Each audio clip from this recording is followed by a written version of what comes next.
To continue producing the high-quality podcast you're listening to, publishing engaging newsletter content, and posting YouTube videos, we would appreciate any financial contributions you can make. At this time, we have no advertisers, and we'd like to keep it that way. Our staff is small but growing. We can only produce a show with listener contributions from people like you.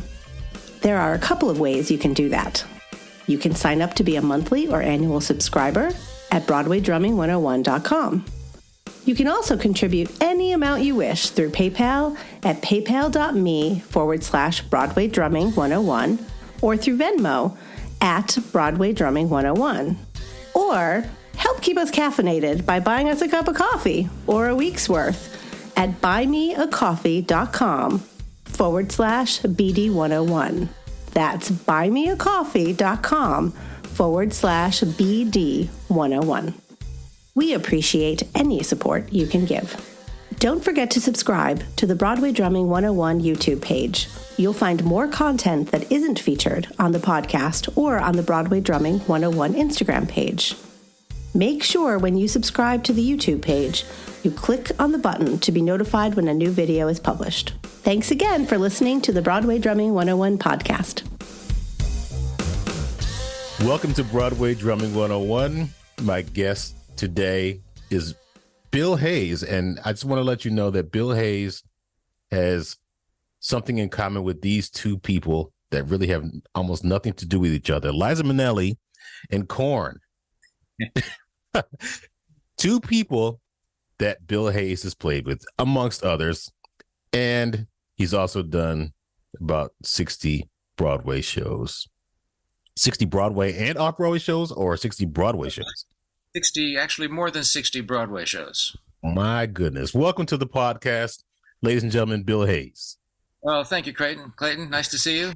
And I've done quite a lot of Broadway shows. One of the things that I'm really happy about is I was able to keep a Broadway career going while still working with some of those people that you were talking about. I hooked up with Liza Minnelli when I was 27 years old, and it turned out to be basically a lifelong gig. She had a 12-piece band and was very loyal to us and toured all over the world all the time. We used to go to Las Vegas 5 times a year for about 25 years. Wow. And so some years were busy, some years not, but it was always a little something, So that was quite a ride. Liza Minnelli, Barbra Streisand, Frank Sinatra, Audra McDonald, Korn. Which one of these is not like the other? So what got you into becoming a percussionist/drummer? Well, I had always been interested in music. I took piano lessons from my aunt when I was in kindergarten. So I came to it kind of early. But I got interested in drums around junior high school. Got my first drum set. And my first band, oddly enough, I was into Herb Alpert and the Tijuana Brass, and my first band was a Tijuana Brass style band. Really? Yeah. We cleverly called it the Barcelona Brass. Thinking that was really hip. I don't know. It was 9th grade. What did I know? But I was always also, my family liked to go to shows, so I had seen some shows and thought they were an intriguing thing. When I got to high school, we had a great drama director who I got involved with, and he's had me music direct a couple of shows in high school. So that's when I started getting into the show thing. I was playing drums then, and I actually played saxophone in the band for a little while, but then I finally convinced him to let me switch to drums. And when I was in high school, I lived in the Boston area, so I was lucky to get to study with Alan Dawson while I was in high school. Oh, nice. It was cool. And then I went to Hart, and like so many of us do when we think we're going to be drummers, we go and start learning percussion and get excited about other things. Actually, my high school band director was a vibist, Jack Hahn. He was a terrific jazz vibist. So we had vibes and xylophone at the school, so I started playing mallets when I was about a junior in high school, and got into that too. So by the time I got to Hart, I was sort of into that and continued with that. And then the great Burton came down there for a little while, and I studied with him for a couple of years. And the guy at Hart was Al Lipak, who was literally wrote the book on timpani. So I was just very lucky to really get great training early on. And, you know, it So opened a lot of doors, but, you know, it's interesting trying to juggle all that stuff. But, you know, I've always been a little schizophrenic, so it worked for me with this, little of that. you grew up in the Boston area. What made you decide to go to Hart School of Music? Well, you know, I was studying at Berkeley while I was in high school, and it might have seemed a logical progression to go there. But for one thing, I had that kind of youthful wanderlust that I wanted to get out of town. And my high school band director had been hearing great things about Hart. He kind of recommended it to me. So I auditioned a few places, but when I went to Hart and met Al Lipak, I really liked him. It just seemed like the right fit. And it's hard to say exactly what the final decision was, but that's where I ended up, and I had a great time, and he turned out to be great. And as it happens, he was a guy who trained a lot of the people who came both to Broadway and to the LA studios. So he has quite a great track record of turning out students that actually do stuff. Were there specific drummers that you were looking up to when you were in your formative years that you were trying to emulate? Sure. I was an early fan of Buddy Rich, and loved those albums. The Mercy Mercy album like knocked me out, and the Buddy Rich Max Roach dual album got me into Max Roach, and I loved him. I still think he's one of the most musical drummers ever, and I love his whole approach to soloing, to actually not just showing off your chops but actually saying something in solos.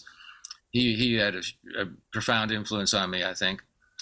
And Alan Dawson, when he was, I started studying with him, I was already aware of the Dave Brubeck quartet that he played in, the second quartet with him and Jack Six and Jerry Mulligan. And those were some great records. And those were some of my early inspirations, those three guys. Did you want to be a jazz drummer, or did you see Broadway as, where you wanted to be? Well, it's interesting. Back in those early days, I was into jazz and I wanted to be a jazz drummer. I was also into rock and wanted to be a rock drummer. But I loved doing shows, and I found that, when I started being old enough to go out, the things I liked going out to the most were jazz clubs and shows. So I was interested in whatever could bring me to those places, and I fooled around with acting a little bit in those early days too. So I was attracted to the theater. It was one of my goals to be in the theater, but one of the reasons I decided to come to New York was I wanted a place where I could do a bunch of different stuff, and that seemed like the place.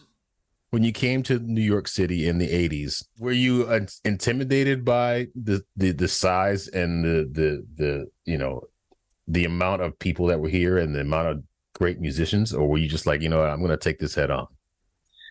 I think I don't know if the word intimidate is right, but certainly in awe. There was a lot going on, and I wondered how I would get into it. But I was excited. Mostly, I realized, another thing happened when I was in college. I heard about Ian Finkel, the great xylophone player, and I called him up because you could do that back then. I called him up and said I'd like to take a few lessons. So I started, when I was still in college, I came down to New York and took a couple lessons with Ian. And on those trips into New York, I started realizing every time I drove into Manhattan, this kind of wave of excitement came over me. And about the third or fourth time that happened, I thought, maybe this is where I need to be.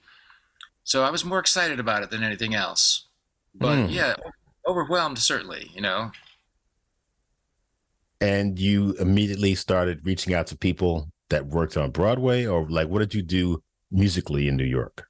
Well, this is an interesting detour because when I got here, I just came and had no idea what to do. I had played a dinner theater in Connecticut when I was still in college, and a year after I was actually kept working there because I was playing shows in Connecticut. And I met a few people who said, call me. So I called one of them, and, he was doing cruise ships, so that's not what I wanted to do. So I didn't go for that. And within a few weeks of being here, a friend of mine said, there's somebody looking for a drummer. There's a show that's going to go out. Well, this show turned out to be a comedy burlesque show, definitely not a Broadway tour.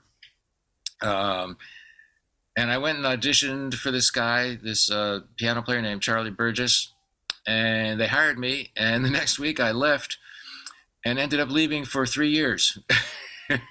Wow. So I was playing drums, and I was playing these shows, and I had never been out of the Northeast in my life, and my wanderlust was severe. And we went to Phoenix, and we went to L.A. and Kentucky, and all over the place. And after traveling around the country for about almost 2 years, we ended up in Reno, Nevada, and stayed there for a year. So I lived in Reno for a year. Having a great time. I have some wild stories about Reno, but I think I'll probably have to save them for the book. And then eventually, when that year was over and the show went on, I said, okay, I got to get out of here, because otherwise I'm going to be doing this show for the rest of my life. And I had a girlfriend in the show, so it was hard to leave, but I did. And I said, it's time to go back to New York. I came back to New York, and that is when I finally, several years after the fact, got a hold of one of the music directors I had worked at one of the dinner theaters in Connecticut with.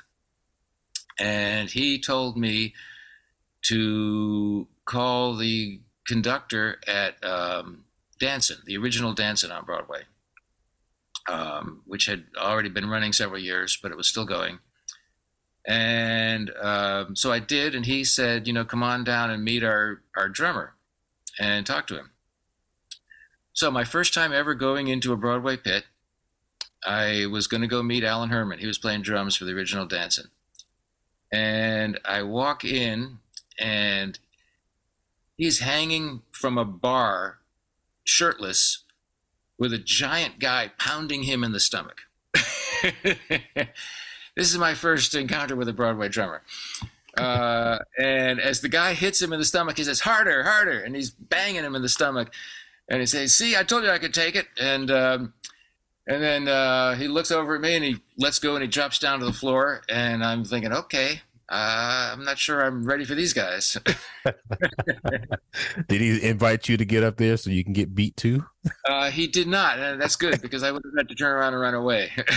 But, and he told me he didn't need any subs, but there were 2 percussionists, and they both needed some subs. And would I be interested in watching them? So that was it. That was my first sub. So after Danson, when did you get a chance to finally get your own show? Did you start subbing at other shows after that, or was it a situation where you got your own show after a short period? I had a couple more subs after that. There was a West Side Story in town at the time, and that was a serious book, and I went and did that. That's where I met, I was playing percussion, and Nick Serrato was playing drums, and Nick became a real mentor for me. He really helped me out. And when they're playing our song, needed a sub, Nick recommended me, and they took me over there, which is where I met Michael Keller, which turned out to be a great relationship. He would later be the contractor for Barbra Streisand and many other things that I got to do. So I subbed several shows, and after a couple of years, I was thinking, it's about time I got my own, and I didn't quite see the connection, how that was going to happen. But after a few years, it did happen. I would say 2 or 3 years of subbing, and then I finally got one. And then they started to come every now and then. You don't always know. It's like you think you're going to get in and you're just going to go from show to show. And I have quite a record. I can't say that I didn't do that, but it didn't feel like that all the time. Sometimes you get a couple things in a row and then nothing for a year or two, and you never really know what's coming next. I mean, I think you can't really do this life if you don't kind of thrive on that kind of excitement and lack of certainty. But it took a while before it felt like I was really in a regular part of the scene. Yeah, one of the things I ask certain other people is how do you deal with uncertainty as a drummer / percussionist in New York City? Well, it's an excellent question. because you're always going to deal with it if you're a player, or you're pretty much anything in the performing world. I'm not sure the way I deal with it is something I would recommend to people, especially today, because when I first got here, it was possible to get a really cheap apartment in New York, and that's no longer really possible. But it meant that if I was desperate, I could go play the vibes on the street and make enough money to, pay a bill or two. Rents aren't such as that's possible anymore, so you need a little bit more firm financial basis. The way I dealt with it was to keep focused on what I was doing and not get sidetracked into anything else. And while I recommend that, I understand it's not entirely possible for everybody. But I never really did anything else that wasn't music related. I did, I had a friend who was doing cable TV shows that needed somebody to do score reading, like concert shows, and you would call cameras and stuff like that. So I would veer off into things like that if I got the opportunity, and various other music related things. But I never really entertained the possibility of doing anything else. So my low periods were pretty low because I didn't have anything going on sometimes, but my high periods were high and they were doing what I wanted to do. So that's how I dealt with it. I dealt with it by dealing with the downs and just, keeping it together and keep practicing and keep working and making sure that when I did get an opportunity, I was as good as I could be. When you were in your down period, did you ever get thoughts of, I don't know if I want to do this anymore? I knew I wanted to do it, so I don't think I ever thought of not actually doing it. But in terms of, did I ever think of maybe making a living somehow else? Sure, those thoughts crossed my mind. And then I tried to figure out what that would be, and they quickly faded because I really didn't think I could do anything else. Also, I'm not a morning person, so an office job never really seemed like a good idea to me. So you never had 8 a.m. classes at Hart? Maybe there were. I'm not sure I made them all. I don't remember there being 8 a.m.s. I mean, I really don't remember much about that, so maybe there were. There was a 9 a.m. class that the entire school was supposed to go to at Hart called musicianship, where the director of the school would watch people perform and then critique them in front of the entire student body, which was cool. Actually, it was kind of interesting, and it gave you a performance opportunity and, a chance to get dressed down by a cranky old man who knew a lot of stuff. And they took attendance at that. It was a little hard to pass on that one. So, yeah, I got to that whatever time that was. I don't think it wasn't 8, though. It was either 9 or 10. I tried to schedule my classes as late as possible.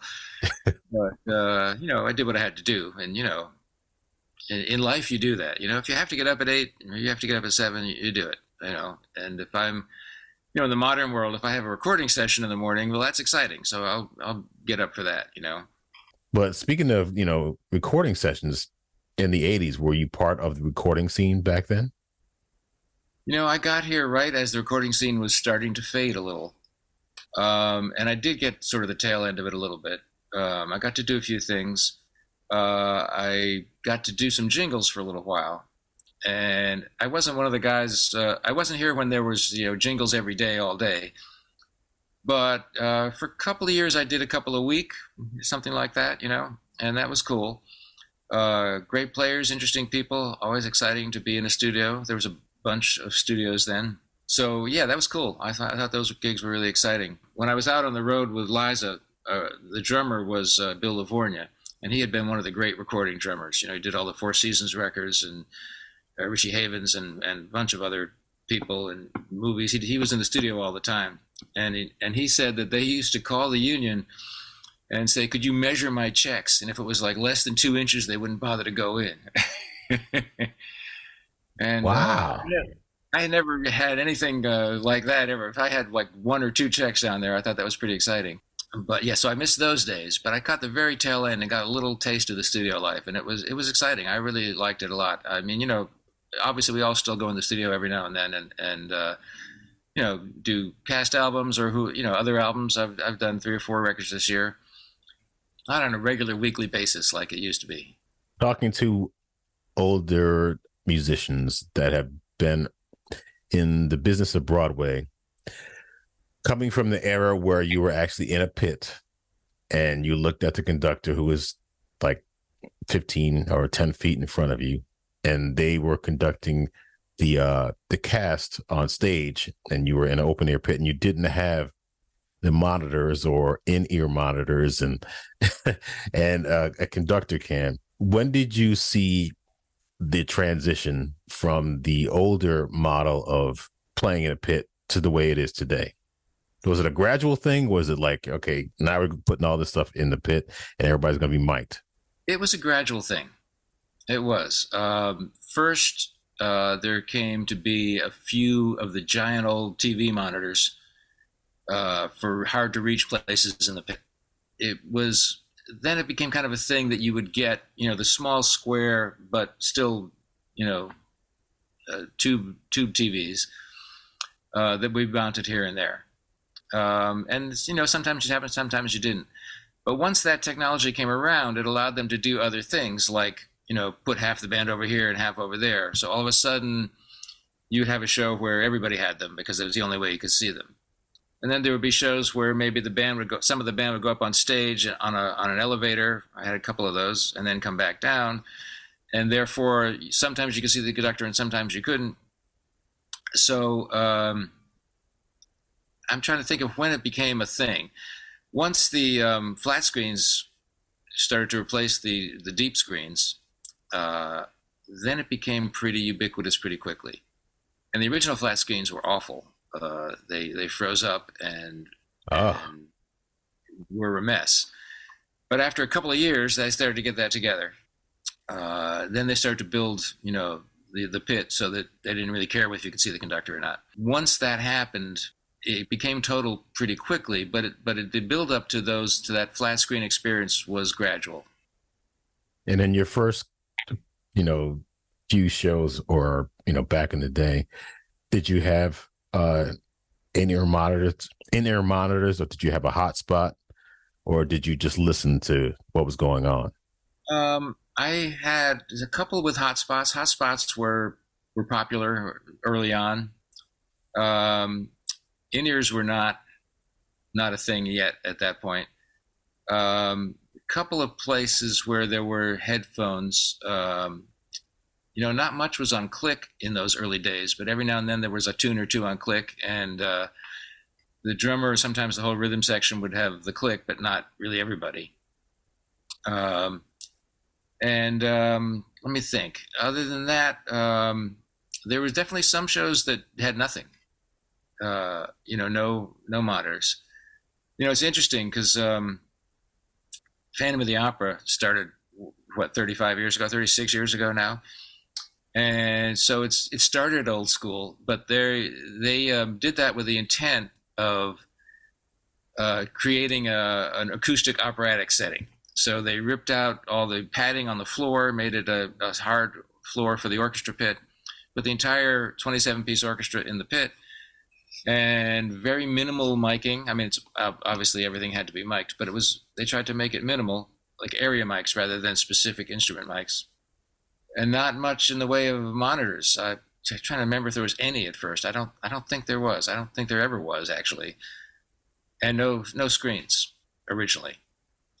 Eventually, as they changed things around, they put screens in for the keyboard players who were right up against the conductor, and one for the timpanist, which was great because the timpanist was facing a wall, and he had to play like that most of the time. I'm talking about this as I subbed there from the beginning and until the end. Oh, wow. Really? It was great because I would go do a show for a year or two and then come back, and Phantom would be exactly the same, just walk right back in. And those guys were great. They never expanded the pool too much until the very end. And so I would call, if I'd been gone for 2 years, I'd call and say, hey, my show's closing next week. They say, great, can you do next Thursday? It was great. So I always had a little backup. So was there one percussionist or more than one percussionist on that show? There were two percussionists on that show, and they both did the entire 35-year run. Really? Yeah, that's the correct response. Eric Cohen and Jan Hagiwara. And if you haven't heard of them, it's because they've been down in the pit at Phantom for 35 years. But they were they had the greatest gig in the history of Broadway. I mean, they used it for various reasons. Jan used it to go get like 3 or 4 degrees, and she got herself a job with the Environmental Protection Agency. So she had a daytime job with the EPA, and then would come play shows at night.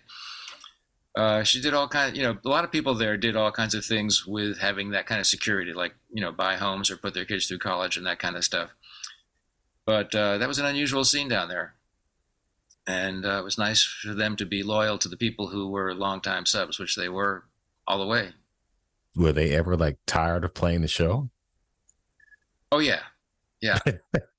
Jan would take off months at a time,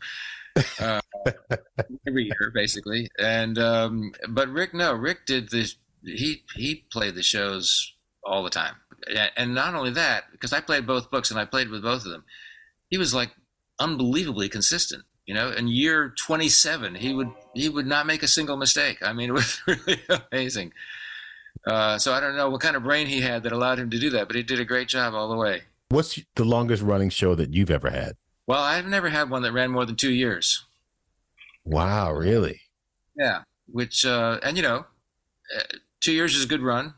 It'd be nice to have something longer, but that's the way it goes. The weird thing is, in all the shows I've done, and I've had 4 or 5 that have been 2 years, and a few others that have been close to that, I don't think there's any show I've played more than Phantom. Wow. And the shows that lasted almost 2 years, did you ever get tired of playing the show? Generally not. I mean, there are certainly days when it's like, there might be a day when I was tired of it, but in terms of in general, I don't think so.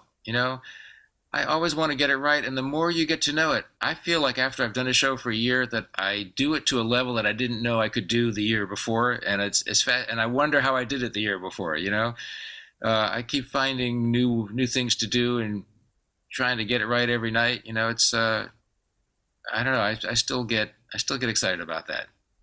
There are many things that I'd like to get across on this podcast and on my Broadway Drumming 101 website, is that people want to get into the scene and play shows and may think that they're going to be on Hamilton or Book of Mormon or The Lion King or Phantom, but they're more likely to be on a show that's not going to last very long. And, 2 years at the most of a show running it's good, steady income for those 2 years, but then you're wondering what's going to be coming next. One of the things that people might not know is the fact that most shows don't last long. Did you realize that coming into the business, and were you expecting, all right, this is not going to last very long, so I got to keep my irons in the fire by playing with Korn and Liza Minnelli? Well, all those things were also exciting to me. I don't think of them as a backup as much as another exciting thing to do. But I'm not sure I realized much about how Broadway worked, or what the longevity of things was going to be. The fact now, in my wisdom now, I know that most shows don't run. Most shows don't run a year. A lot of shows run between a year and 2 years, and it's considered decent. And if it takes about a year for most shows to make their money back. So if a show runs a year, usually it's considered a hit technically, meaning it made its money back. That varies depending on the show, but so yeah, you're right about people thinking, oh, I want my Hamilton or I want my Aladdin or Wicked, and those shows have run forever, but that's really rare. There are probably 7 or 8 shows right now that are long runs. Nothing like Phantom. Well, actually, there are things like Phantom, like Chicago is getting up there, and Lion King is getting up there. But out of the last 30 years, that's like 7 shows that have run 10 years. Out of 100, 150 shows. Probably 90 of those 150 shows ran 6 months or less. And, several others did a year to 3 to 5 years. But yeah, a 10-year hit is very rare, and you can't really count on that or expect it. I think it's usually a surprise for most people when that happens. I know the people at Phantom weren't expecting to be there for a lifetime, but they were. it's hard to know what the public is going to latch onto, you know? When I was out in San Francisco working on the Hippest Trip, the Soul Train musical recently, before we even started, there was a 7 o'clock meeting. And you get a 7 o'clock call. It's like, we're meeting at 7 o'clock, and you're like, oh no, what's wrong? The show's gonna close. I'm like, wait a minute, we haven't even opened yet, and the show's gonna close. But no, it wasn't even about the show closing. It was about some other thing that happened in the theater. But I'm sure you've gotten a lot of those notices, like, Tuesday, you meet and you find out. Do you have the dread of, oh no, what am I going to do now? Or you were kind of expecting it? Like, how have you dealt with those kind of things? Both of those. You can be expecting it, but when the meeting actually is announced, and that's how it always is. So there'll be a meeting on stage tonight at 7 o'clock. I mean, it's always bad when there's a meeting. At least if the show's already running. It's a kick in the gut. It always feels like a kick in the gut, even if it's coming. And sometimes you do. A lot of times you don't. A lot of times you're surprised. I did a show. One of my favorite shows that I did was Amour. It was Michel Legrand's only Broadway show. And I was actually very involved in that. I was the contractor, and there was only 5 musicians and giant parts. Michel was sitting over us writing music. Here, Bill, try this, it was like very exciting, very cool. Music changed all day, every day. And I love Michel Legrand. I'd always loved him. I had met him out in Las Vegas because I had gotten invited by Charles Aznavour to go play the opening of the Paris Las Vegas. And it was with him and Michel Legrand and Lynn Renaud. And so that was cool. So I had met Charles, and we had a little history. I mean, not Charles, I'm sorry. I had met Michel. But at any rate, so Michel, this was beautiful music. I love the music to this show. And what happened was we opened and we got pretty good reviews. Not great, but this is an interesting show. There was, I mean, I guess damned with faint praise, but it was good reviews, lots of pullable stuff. But the producer was facing a lawsuit from Woody Allen because he said that she had produced some of his movies and not paid the correct royalties or something. He won the lawsuit, and so she had to pull her money from the show and close. So you never know what's going to close your show.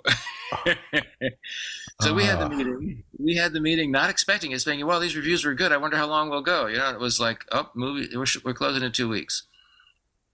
And you never know what's going to affect you from the outside, I did another show that was a limited run, Doug Henning's Wonderful World of Magic. And it was coming in for like a 2-month run. And it did so well that it ended up being 8 months. So every new month was a surprise. Like, hey, we're going to go another month. Okay, great. So that was actually a case where the meetings were actually good. Just got to keep moving and keep adapting and be ready for the next thing. So when you were subbing, when you were first getting started, what were some of the things that you did that you realized were big mistakes that you realized you shouldn't have done, that if you were to tell somebody who wants to sub now, make sure you don't do these things? That's an interesting question. Sometimes don't ask every question that comes to your mind. Sometimes you might ask a conductor a question and realize he doesn't know the music maybe as well as you thought he did. And he's mad at you for exposing that, and you never work for him again. Just saying. No. I've heard that might happen. Wow, that's too bad. So if something's really wrong and you want to ask about it, make sure you know what you're asking and you're asking the right person. Okay. Okay. I mean, it doesn't mean that if you have an F sharp and everybody else is playing an F natural, absolutely say, hey, should this be an F natural? Sure. Be judicious in your questions, and it's okay to figure things out yourself. That's one thing. Another thing is one of my philosophies is to always say yes and make sure that, you want to accept the next adventure, and you never know what it's going to be. So I try to say yes to whatever comes my way that's exciting and worthwhile to work on. Every now and then we know we have some kind of conflict, and we say no. And most of us, being the business that it is, have experienced that conflict disappearing, and then you would have been able to do the job, or maybe the job shifts. I mean, don't tell somebody you can do something you can't do, but make sure you know how much you can't do it first, because when you say no, you really close the door. So if there's any way to say yes, if something works out, can I have another day? Or yes, I might have a conflict, but I'm pretty sure I can work it out. Whatever. If you can get away with something like that, there are many times when that would have been a good thing to do. And I learned to do that early on, and I did try to do it and work things out. And then sometimes you can work the other thing out and move things around, So don't cut yourself out of something that you want to do unnecessarily. Give yourself a little time to think about it and figure it out. Think it all through before you say no, right. Basically. Right. I've got a week for this guy that wanted to sub for me, and I've got an emergency replacement on a show that I want to take. So I want to take that. I don't want to say no to this guy who's counting on me. Give me a few hours to see if I can work it out, something like that. Because you want to take the better thing, of course. And, the guy who you're committed to will understand that, but he won't understand you leave him high and dry if he's got nobody else. So you want to do as little damage as possible while taking as much as possible. Did you find yourself to be a good networker when you first came? And do you feel that you're better at it now? I didn't know what networking was when I came. You get more work from your colleagues who do the same thing than from anybody else, and more opportunities and more mentions. So your fellow drummers, your fellow percussionists, your fellow players are your network, and they will give you more work or send more work your way than anybody else. When your name is mentioned by one of them, it's always a good thing. And, people need to know, people ask us to do something, say, well, I can't do it, but I know these three people who could. That's super important. And I'm not sure I realized that when I got here, but I experienced it nonetheless. I met these guys that I started subbing for, and one of them, like I mentioned, Nick Serrato before, he was super helpful in sending some jobs my way, and giving me sub work, but also mentioning me to other people, and really helping me get into the scene, recommending me for recording sessions, things like that. So you never know who's going to be that person for you, and even if it only happens once, every step is a new step on the ladder that's worth taking. So yeah, it is really important. I mean, we are competitive, for jobs. We all are after the same jobs. But by the same token, we respect each other. It's a really interesting community. I mean, we have very quantifiable abilities, and no matter how much I want a job, I know you're a great drummer, and you deserve it. So I don't think we have that feeling of like, we may say, oh, I wish I'd gotten it, but we're not going to say, oh, I don't know why he got it, because we do know why. There's a lot of great players out there. I think that mutual respect is a really great part of the business, but it is an intriguing part, because the people who are our friends and our colleagues are also our competition. We all know that, and we all respect that whoever figured out how to get that next job did a great job. I sometimes do the Broadway percussion seminar down at NYU. You've probably done that, or if you haven't yet. You will one of these days. And it's fun and it's great, but I feel a little guilty, telling people that this is a possibility, because it's not a possibility for most people, frankly. There's a very limited number of slots. But something I don't feel guilty about, and that I try to bring to that, and I'll bring to this, is that theater work is great work, even if it's not on Broadway. There's a lot of great work out there. And, shows tour, and there are Broadway tours that go across the country. There are local theaters across the country. Live theater outsells all professional sports in this country by a big margin, and there's live theater everywhere. Not all of it has live music, but a lot of it in the big cities does. And there are a lot of jobs out there for people. I know people all over the country who make a fair part of their living playing shows in other cities besides New York. And in New York, there's also off-Broadway and off-Broadway. Off is usually bargain basement rates, but off-Broadway is usually decent, and you get some good playing experience. And sometimes there's a lot of shows. It goes up and down. You never know how many there's going to be, but sometimes there's quite a few out there. And there's other, there's regionals, and there's even theaters around here that people work at, close to New York. So there's a lot besides Broadway, and getting your theater chops together is valuable, even if you aren't one of the lucky ones. And, there's luck involved, absolutely. I mean, you have to have your skills together. You're expected to have a high level of skills. There's a lot of demands put on us. But there's also, knowing somebody at the right moment and having a little bit of luck. Not everybody's going to get it. And but there's other things to do out there. So musical theater chops are a great thing to have. While we're on that subject, can I divert for a moment? Because I want to talk about two of the things, since we're talking about that, what I think are the two most interesting divergent skills you need for Broadway. And they seem to be diametrically opposed. You need to be a great sight reader, because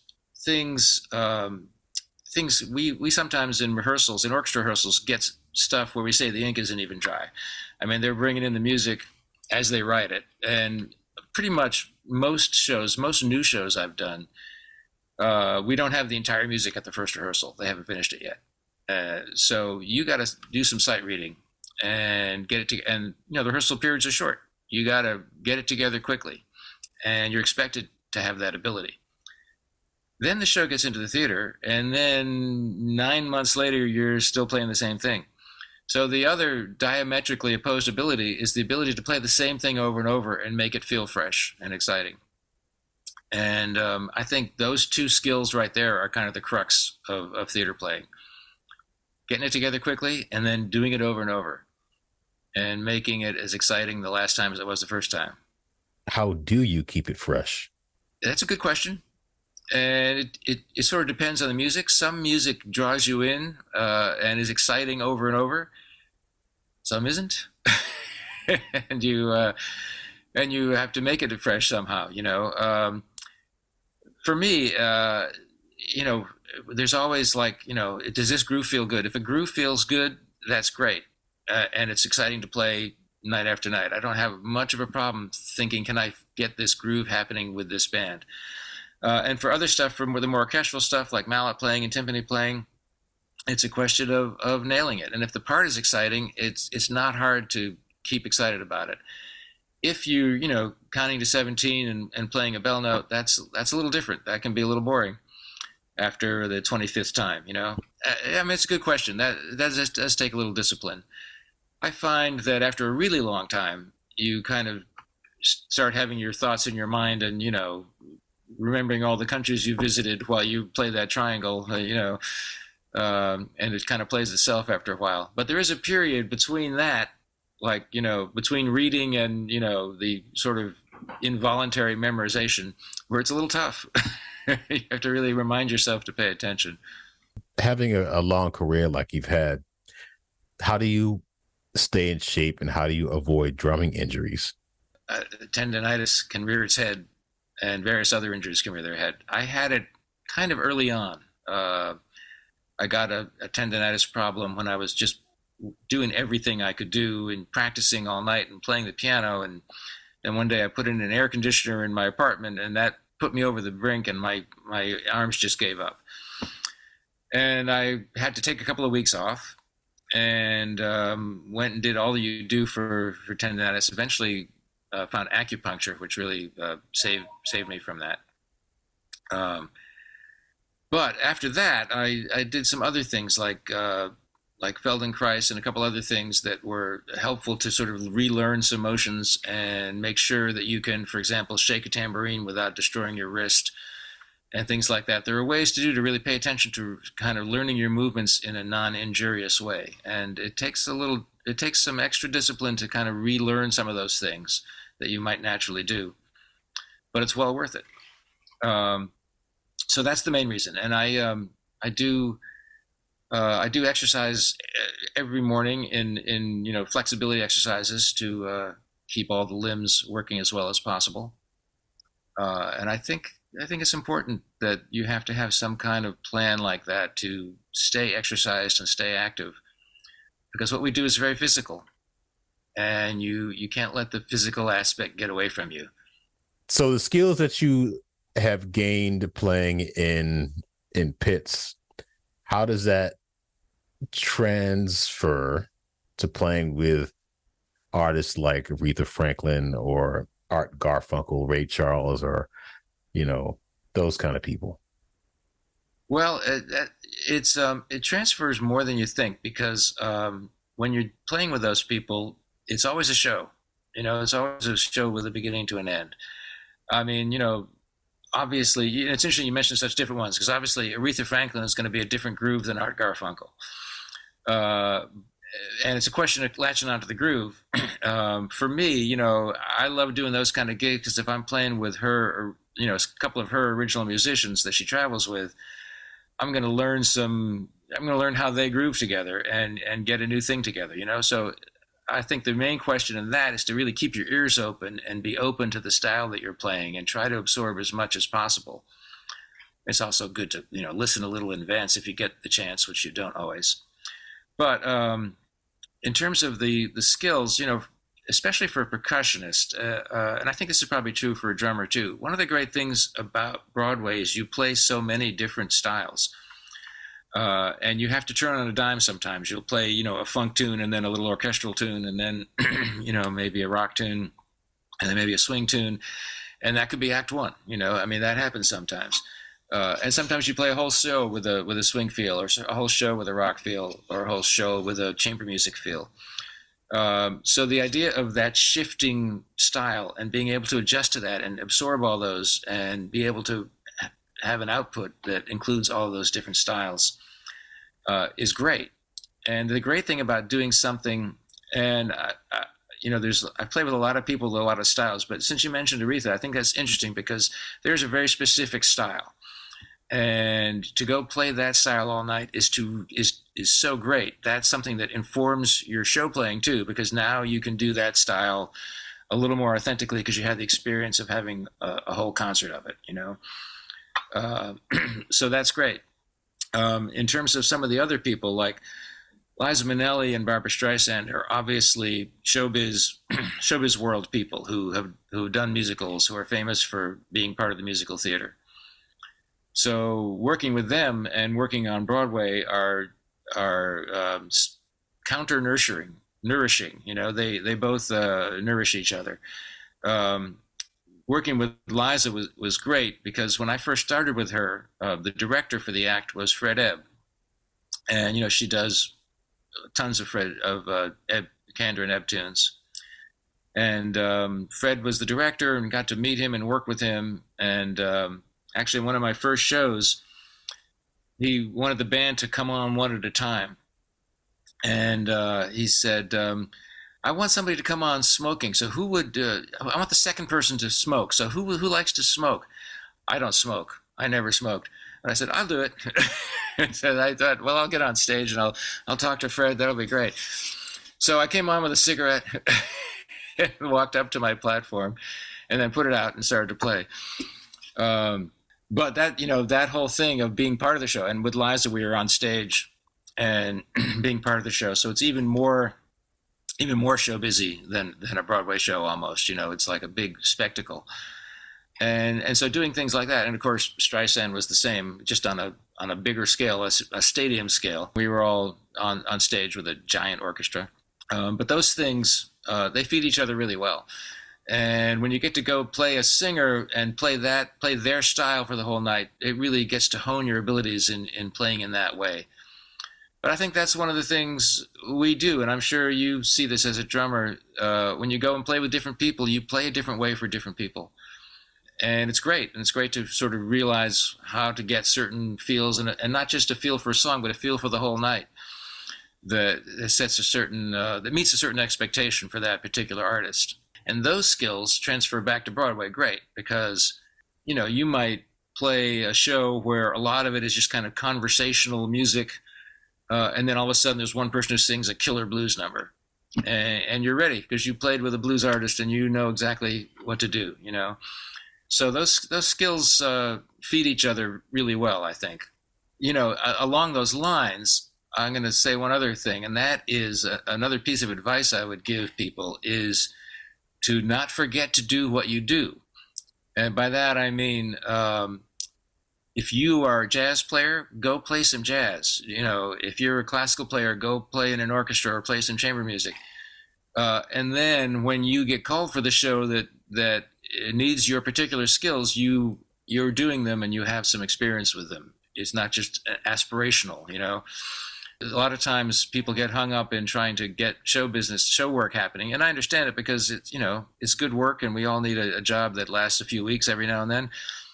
It's important to keep playing the music you want to play, so that you keep your skills up on the individual styles that you want to become known for. Speaking of advice, you live in Midtown. If somebody is looking to get into Broadway and they want to move to New York City, what's one thing that you would tell them to know before they move to New York? You know, New York is a lot of work and you have to be committed. It's not an easy place to live.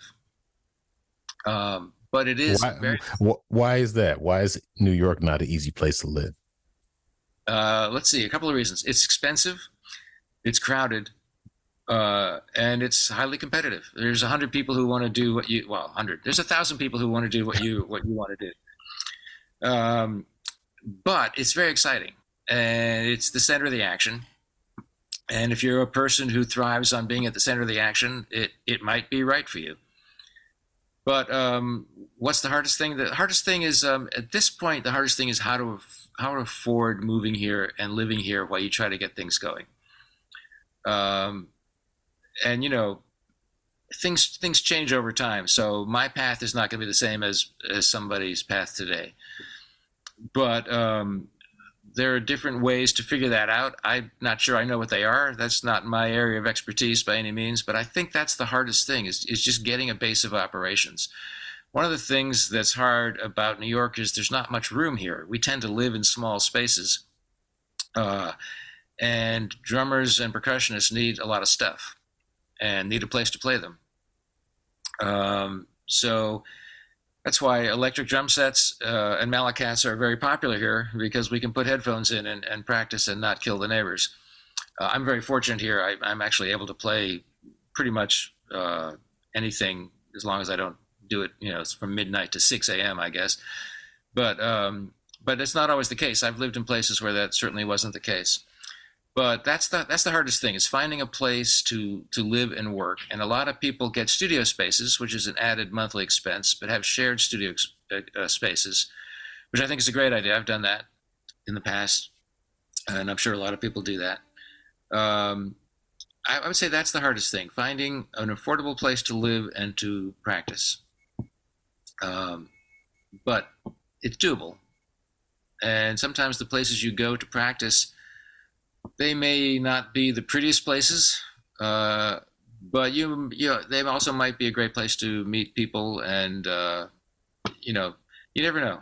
New York is so crowded that you never know who you're going to run into next, which is one of the great things about it. You can make connections when you least expect it. You have behind you in this video, you have a mallet cat amongst other acoustic instruments. When the mallet cat and the rolling pads came out, did you see them as great tools, or did you see them as, oh my God, I can't believe we have to use these things? Like, was your approach of like welcoming or a shunning, like it was a virus? I understand both of those reactions. I really do. And while both are somewhat true, my feeling was open. I thought it was fun. I had worked with some synthesizers early on. And I remember when Kurtz files came around, how excited everybody was about them. And I now, later on, I would see the threat that things like that proposed. But early on, I thought, wow, this is amazing. I got exposed to the Malacat fairly early on. I know Mario DeQuitas well, the guy who runs Cat. And I've had my own Cat for, I don't know, a long time. This is actually my second one right here. I thought it was exciting. I thought it was an exciting tool. One of the great uses, which I mentioned before, is that you can practice with headphones. So if you're in a place where you need to be quiet, you can do that. But in terms of a tool, the original one with sounds had some incredible sounds. Actually, they were Kurzweil sounds. That pairing disappeared after a little while, and my original sounds in that one, it lasted a long time, but they finally, the soundboard gave up. But I like the ability to be able to play different sounds on that. It's interesting when you're practicing. Obviously, a vibe and a xylophone and marimba all feel very different when you're practicing on the real thing, and they have different sized bars and everything. But when you have a Malacat and you put on the xylophone sound, you play it different than when you play a vibe sound. You hear those sounds and your hands start to react like the instrument feels. And I have found it a more useful practice tool than I would have expected. I don't have to set up everything all the time. I can use that as a stand-in quite a bit. But in terms of using it on a gig, yeah, I've liked it. I've played Radio City. I won the Radio City audition a few times and got to play over there, and that was an all Malacat, Pancat, and Drumcat book. So I got to explore the cats quite a bit. And I've worked with Mario and gotten into kind of some of the depths of the instrument a little bit. I've actually did Malacat consulting on the Little Shop of Horrors on Broadway, however many years ago, 15, 20 years ago. I'm not doing that now. I'm not saying I'm an electronic genius by any means, but I know my way around the instrument, and I do like it. So I got excited about it. I was kind of open to it.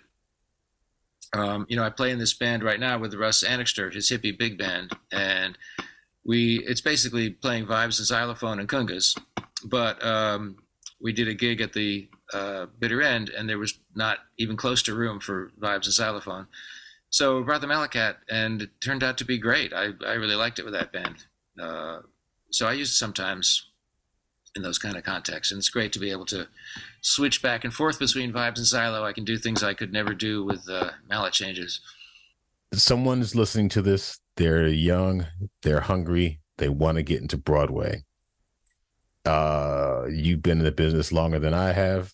I have advice that I could share and some wisdom to share. I mean, you've shared a lot of great information already. What's one last thing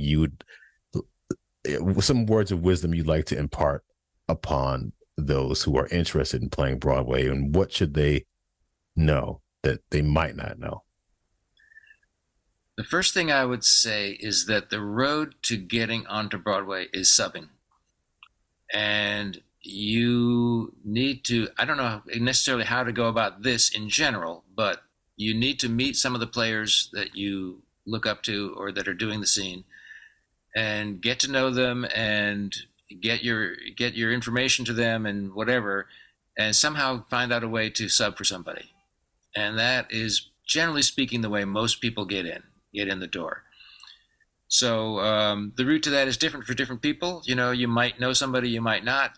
I don't think I really knew anybody when I came here, except not any players, but I knew one conductor who ended up opening a door for me. There's a lot of chance meetings. I get lots of people who called me and come and sat in and watched a show, and that's valuable to do too. I think just go meet some people, and when you go in, if you go and watch somebody play a show, even without the prospect of playing for them, you see a little bit about the scene, and you might meet other people. But basically, it's about meeting the right people to get you started subbing, because that is mostly the way it works. I saw your podcast with Mike Aarons, and there was a lot of interesting stuff in there about how to get in touch with contractors. And by all means, send them your information so they'll know your name. But that's not generally going to be your first entry into anything. I don't know many people who have been cold called for their first gig by a contractor before they've done any subbing or had any recommendations from any other people. So basically, understand that subbing is not only your key to getting in, it's also your key to staying in. Because when you do your show and it closes, you can stay in the scene and you can keep working by subbing. I often had periods where I was subbing 5 or 6 shows at the same time. And, if you look at that as exciting rather than a burden, then this might be the right place for you.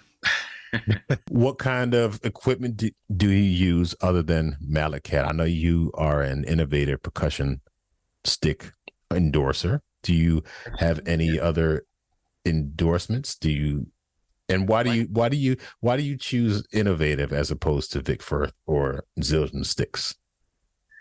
Well, it's interesting because, like you, I am an innovative endorser and also a Paiste endorser. When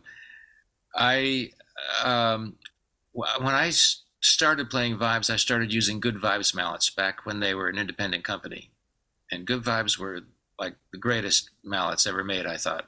Good Vibes Gary Burton model I used to use, and then the Mike Mainieri model. They became harder and harder to find as they got sold to various different companies, passing through Vic Firth and Grover, I think, and somebody else. And they changed, and they became not the mallets I remembered. So I was looking for a place where I could, I actually went looking for a mallet company that I could, like their mallets and not pay a fortune to experiment with new mallets, but rather, have somebody kind of work with me and show me what they got. And I had, I was recommended them by my friend David Nyberg. He was with them for a little while, and he said, try these guys. They've been great for me. So I tried them, and I ended up liking their stuff quite a lot. I used to use, I like very bright bell mallets and xylophone mallets. I think that's been a part of my sound as long as I've been here. I think when people write for the vibe, for the xylophone and bells, they want to hear it and they want it to be bright. So finding the right mallet for that is difficult. And in Innovative, I found the OS4s were pretty much exactly right. They are bright and yet they're light enough to move around fast, and they're great. So they're sort of my go-to mallet, although I use many of their mallets. So I sort of sought out Innovative, and they responded, and we've had a good relationship. Paiste cymbals. I was on the Barbra Streisand tour. I started with her in '94, but at that point I had a sort of moderate endorsement with Istanbul. They weren't doing really a lot of full endorsements in those days, but I had talked to the guy and I had gotten some kind of arrangement. I actually went to the factory in Turkey because I was in Istanbul with Liza doing something, and picked up a bunch of cymbals there. And I had some great Istanbul cymbals. And when I started with JR, he was with Barbra Streisand. JR, John Robinson, was using Zildjians. And so when one of the Zildjians would come around, I would stand in front of my Istanbuls and vice versa.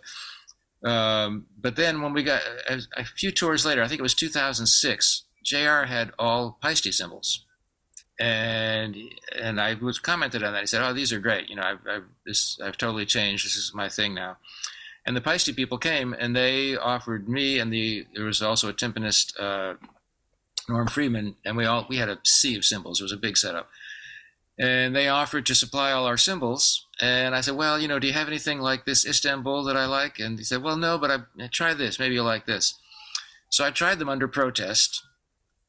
I had about 6 different cymbals and a couple of Parapiatti. And by about the 3rd week, I would get up in the morning and think, "Wow, I can't wait to go hit that cymbal." They were addictive. I thought they were great. And ever since then, I joined up and I've been whole hog. I probably have about 40 Paiste cymbals at this point. Wow, that's great. My wife thinks I have enough, but I'm not sure. But yes, I really like those, and those have become a part of my sound too. And it's great to find something that you can really relate to, that you feel is a part of your sound. Other than that, I have two Musser Pro Vibes, and I love that. Both of mine are fairly old when they sounded like the classic sound. I think the modern ones still sound really good. The body's a little different, but they're great instruments. I like those.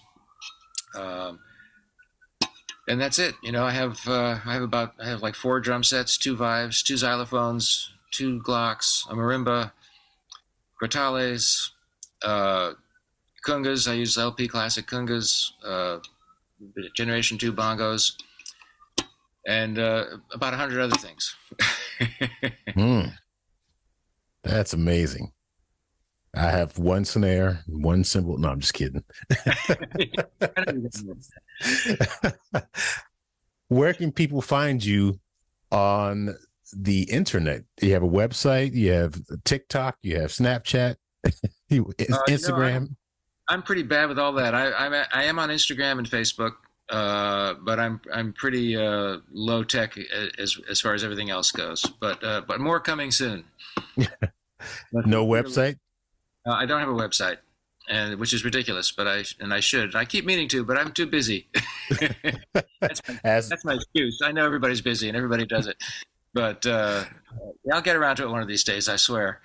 No, it's a good thing you're too busy. Stay busy and stay healthy. And it was great getting to know you and chatting with you, and great to hear your words of wisdom. I learned a lot today just speaking to you.